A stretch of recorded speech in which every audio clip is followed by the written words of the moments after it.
Assalamualaikum warahmatullahi wabarakatuh. Saya akan menjelaskan tentang pertemuan 18, yaitu pengujian hipotesis regresi dengan dosen pengampu Bapak Prima Sadewa. Kelompok 18 yang disusun oleh Ahda Zohiro dan saya sendiri Ahmad Arif Fadilah. Regresi adalah suatu metode analisis statistik yang digunakan untuk melihat pengaruh antara dua atau lebih banyak variabel.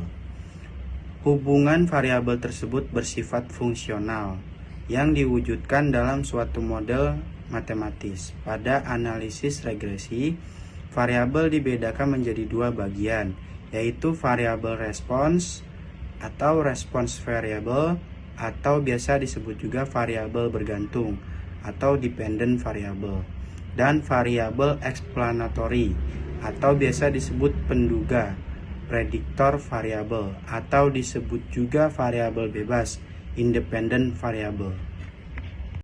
Regresi terbagi menjadi beberapa jenis, yaitu regresi sederhana atau linear sederhana dan non-linear sederhana, dan regresi berganda, linear berganda atau non-linear berganda. A. Pengujian hipotesis regresi sederhana. Uji model regresi linear sederhana yang ideal harus memenuhi beberapa asumsi-asumsi berikut. 1. Eksogenitas yang lemah. 2. Linearitas.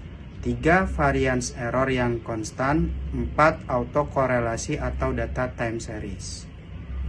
B. Pengujian hipotesis regresi berganda, uji F. Pengujian hipotesis yang dimaksudkan untuk melihat apakah suatu hipotesis yang diajukan ditolak atau dapat diterima. Hipotesis merupakan asumsi atau pernyataan yang mungkin benar atau salah mengenai suatu populasi. Dengan mengamati seluruh populasi, maka suatu hipotesis akan dapat diketahui apakah suatu penelitian itu benar atau salah. Untuk keperluan praktis, pengambilan sampel secara acak dari populasi akan sangat membantu. Dalam pengujian regresi linear berganda, ada beberapa syarat yang harus dipenuhi dalam uji asumsi klasik.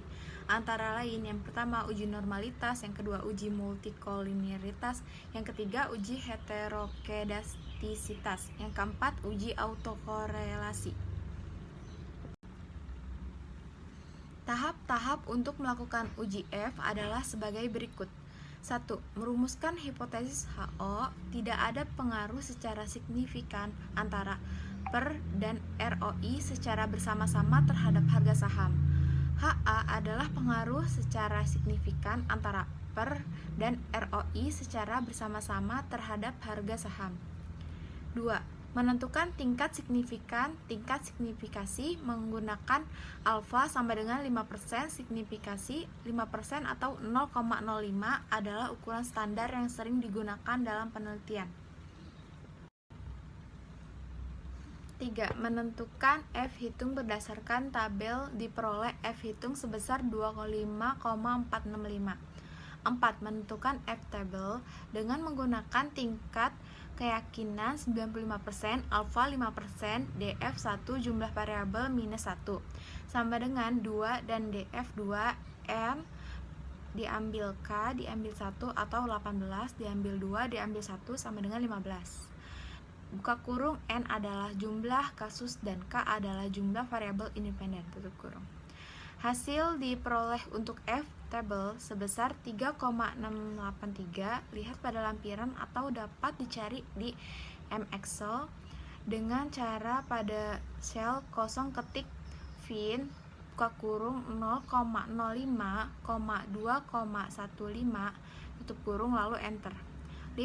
Kriteria pengujian HO diterima bila F hitung kurang lebih F table HO ditolak bila F hitung kurang dari F table. 6. Membandingkan F hitung dengan F table. Nilai F hitung lebih dari F table 25,465 lebih dari 3,683 maka HO ditolak. 7. Kesimpulan karena F hitung lebih dari F table 25,465 lebih dari 3,683 maka HO ditolak.